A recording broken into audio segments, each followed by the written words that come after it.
So it's day 6 of being in solitude.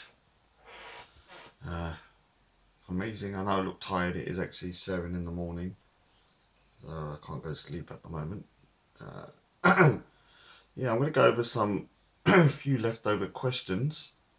One of them is going to be from SYEEEEEEEEEEEED from OSS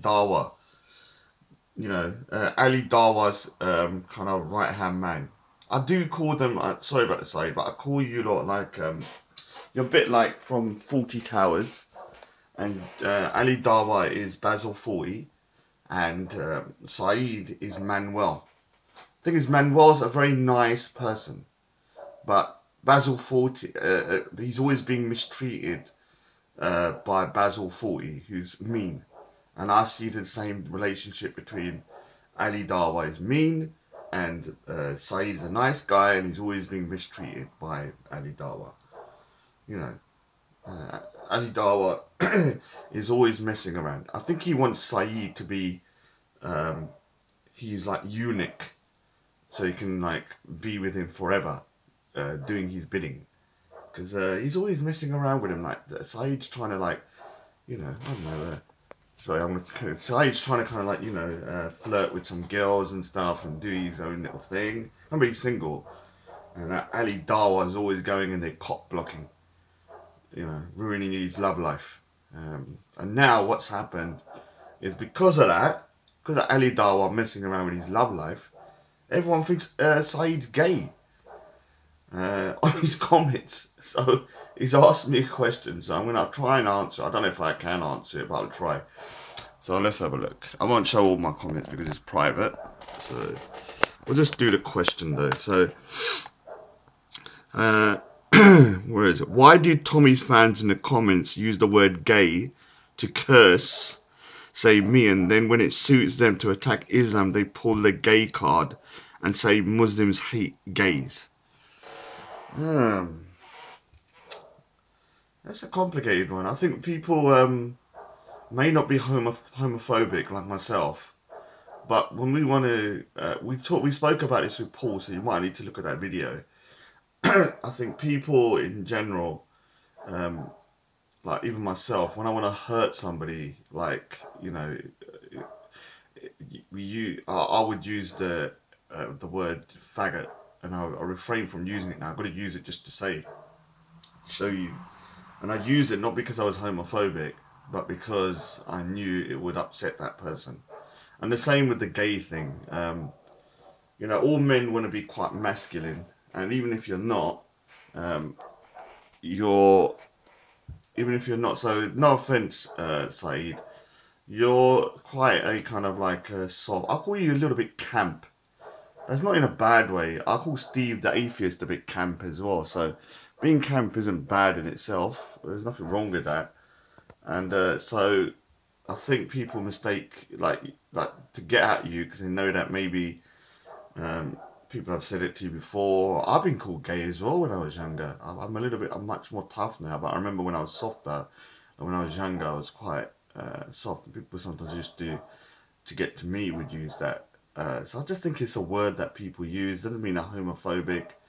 They just want to get at somebody. You go to a school and you will see they use the word gay all the time to curse people, and so I wouldn't take it too seriously. Just don't let Ali Dawa cock block you anymore, because it's a disgrace. Saeed was doing his thing in one of the videos, and that Ali Dawa jumped in doing his janaza. Done your janaza on that one, crazy dude. Oh my god, I don't know what to do. I'm gonna look for a wife for Saeed before that, because I think Ali Dawa is gonna make you live your life for him, and you're gonna be like a single bachelor just because every time you try and get married, he'll ruin it for you. So let's try and get Saeed away from Ali Dawa in that sense. You can still do his camera work, but you can't be his Manuel to his Basil 40 anymore. Anyway, let's go to another question and let's have a look. So these are a little bit older actually. I'm just going over some of the stuff. Let's have a look. All right. So can a non-Punjabi speaker become uh, Sikh? Yeah, of course. There's loads.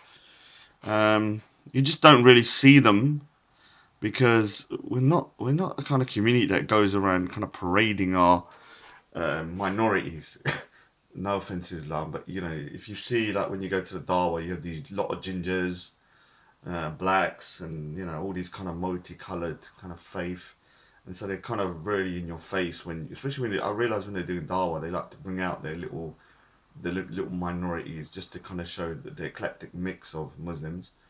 Um, let's save the gingers though. The gingers are in a precarious situation at the moment.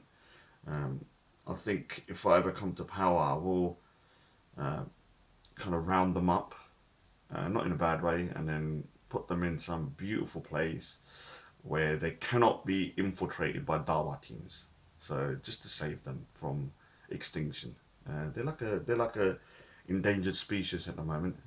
Most of them are turned Muslim. Nothing wrong with that, but just stop. Just leave the gingers alone. So you can become. So I was going off topic, but yeah, anyone can become Sikh. Learning Punjabi. My Punjabi isn't that great, but I still consider myself Sikh, and I know a lot of other people that are. I've met, especially in America, because when I go to America, there's a lot of white European Sikhs, and they can't speak Punjabi per se. It's broken. Um, remember, being a Sikh is more than just language. Obviously, our scripture is in Punjabi, and so obviously it would be uh, more. It will be more kind of ideal to speak Punjabi because it would just give you a better understanding of uh, the faith and the Punjabi language is if like that's the one thing I've always regretted. My Punjabi is bad, and I think it's because when I was younger, like I said, I didn't know I was on the autistic spectrum. But one thing, I didn't talk a lot when I was younger, and I think that caused a lot of problems for me when I was growing up because I just didn't pick up Punjabi properly because I didn't speak to any of my relatives or anything. I used to just kind of like keep to myself. I'd speak to one or two, but they were always young, and so um, they would speak English to me. So I kind of like didn't practice it enough. But it's like it's not. Yeah, it's pretty terrible. It's not great. All right. So who's this next guy? Haps. This guy's always whinging and bitching. It's Mr. Haps. He's actually Sikh, I think. He's always whinging and bitching and crying and wetting his panties. Never met a person like that before, obviously. And he looks a bit of a prick, actually. If you look at his thingy, or even a grade A prick. Why support that multiple criminal Stephen Yaxley Lennon? All right, Stephen Yaxley Lennon is um, obviously no, it's not. It's not this. You probably thought it was the dog. No, it's not dog. It's actually Tommy Robinson. And the reason I support Tommy Robinson is quite straightforward, actually. Um, like I said, somebody I know, a cousin was groomed. This was like 10 years ago, and 10 years ago there was no real exposure about the grooming epidemic, and yeah, it was sad because we had to just kind of brush it under the carpet after we dealt with it in our own way, and then move on. And that's why I think I've never really kind of moved on properly because I don't feel like I've actually resolved that issue properly. And one of the things was that over the 10-year period, the only other person that I heard speaking that was non-Sikh or there were other people, but the person that could vocally speaking was Tommy Robinson. And he kept on mentioning the Sikh situation, and I always respected that. And so when I heard that, I was like, all right, people know. And so that was the time that I slowly, it wasn't just once, not just twice, it wasn't just 3 times, 4 times, 5 times. I mean, I've lost count the amount of videos I've seen with him speaking up about Sikhs and and the situation and how um, obviously that even Sikhs ourselves, I think we've integrated very well and are contributing to the UK in a productive way. We have our culture still, and we still have our ways, but you know, I don't think we are a demanding group or minority. We go along with our daily business, and we're fun as well, man. You got nothing you can say about Sikhs. I criticise, but we're a good laugh, man. Also, you know, we know how to you know, appreciate other people's cultures, and you know, we don't have no issue saying to somebody Happy Christmas or sending them a Christmas card or putting up a Christmas tree. You know, I know loads of people that do. I used to do it when I was younger. Not a big deal. You know, it's just, you know, you're just respecting somebody else's ways. And so, yeah, I used to always support Tommy Robinson for that particular reason alone. Then afterwards, obviously, you know, I've got to give the man respect for just his amount of balls he's got.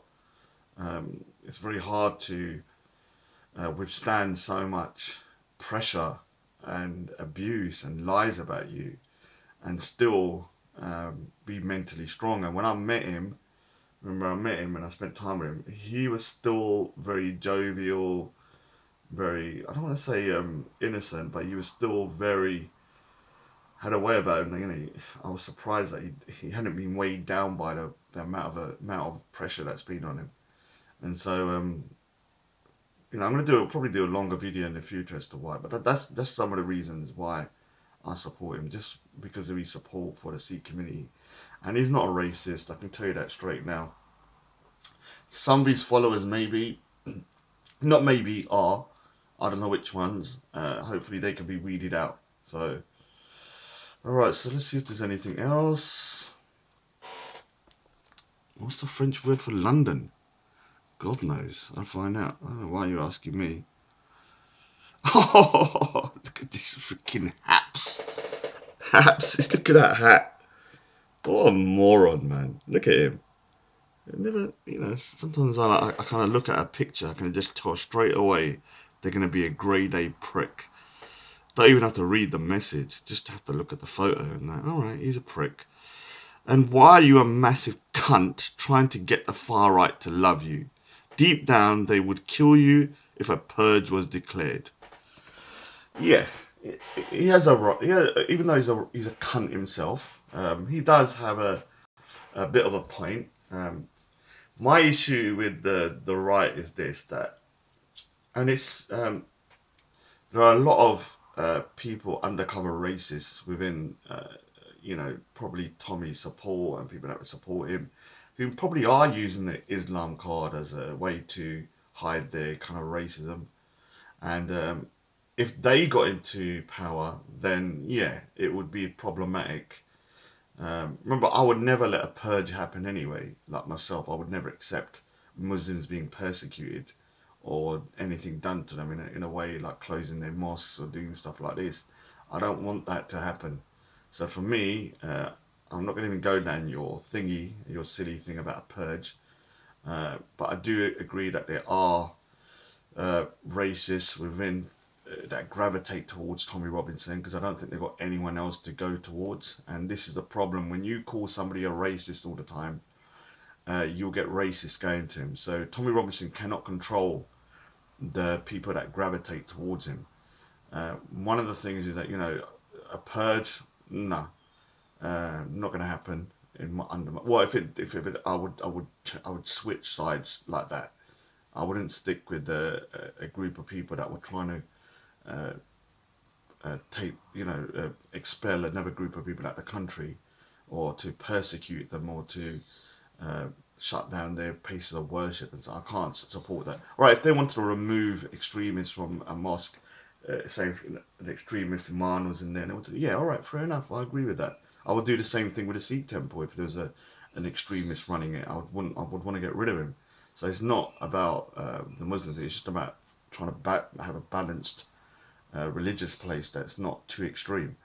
But yeah, any purge, no, not under my book. If there was, I'd switch sides just like that. So they'd have to kill me anyway, because I'd be on the Muslim side if there was a purge.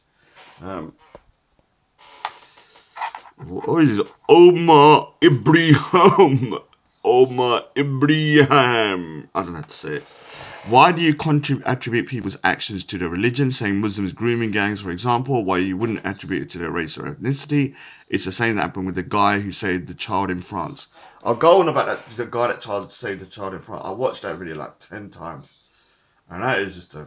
Whoever that dude, big up, man. I cannot... Even when I watch it, I'm like, what the hell? This is just such an unbelievable act of bravery. Like... They should have like gave him a lottery or something, because I've never seen anything like it. And I think he is Muslim. Even, I mean, yeah, whatever religion he is, if he's Muslim, great, man. He's a good representation of Islam, if that's the case that he's a Muslim. Because I didn't really find his name. I've just watched it recently, and yeah, if somebody like that, can show that, Islam, if for me, I don't think Islam is. In particular versions of it are problematic. It's certain particular versions that I have an issue with that are very extreme and intolerant. And so somebody does what he done, incredible. The grooming gang situation I attribute to Muslims because it's Muslims. What do you want me to say? 85% of the convictions of type 1, not type 2. Type 2 is paedophilia. We know that it's majority white population, around 95% or something, and whites make up the UK 90%. So it makes sense that it would be in line with that. I keep saying this all the time. The biggest problem isn't the fact that whites are doing it. It's a disproportion that the Muslim community is doing of type 1, which is street grooming, or which doesn't mean pedophilia, but it just means that they're going for vulnerable girls and they're pimping and prostituting them out for their own sick, perverted pleasure. And that is done by a group that makes up 4% of the population, but is making up 85% of the crime. Can you not see the massive kind of difference between the proportions? Like I said before, if a Sikhs, was stealing apples, 65% of the time, but only made up 1% of the population, you'd want to know why Sikhs are stealing apples, wouldn't you? So, it's just the proportions that are just ridiculous. You have to ask yourself why it's happening. Stop putting your head in the sand. It's not going to go away. No one's going to start going, oh, right, you're right, because you're not. I call it Muslim grooming gangs, obviously, because I believe that, I've said this before so many times, man. Obviously, if you're a religious Muslim, then you're not going to be going around grooming, because you wouldn't drink and you wouldn't touch this and you wouldn't touch this. I say all the time, and you need to, do you know what? I'm going to do an actual separate video on this, because I'm sick and tired of going over it again and again and again. I've done them in other videos, so it's just too complicated. What I'll do is I'll go back to this Ummah Ibrahim, and obviously I'll ask that question afterwards. So, Syed, I hope I've answered your question as well. This was kind of like a SYED special in a way. That's why it's a little bit longer than the other ones. And let's all try and help Syed get away from Ali Dawa's tyranny. He's terrorizing him. Yeah, my beard's growing actually. Maybe everyone's always moaning about my beard. I should really grow it. But I get patches. This is the problem. This is why it's so low. That's why I have to put it so low. So I get patches everywhere above that certain amount. So anyway, I'm rambling. I'll do another video tomorrow probably. Anyway, take care.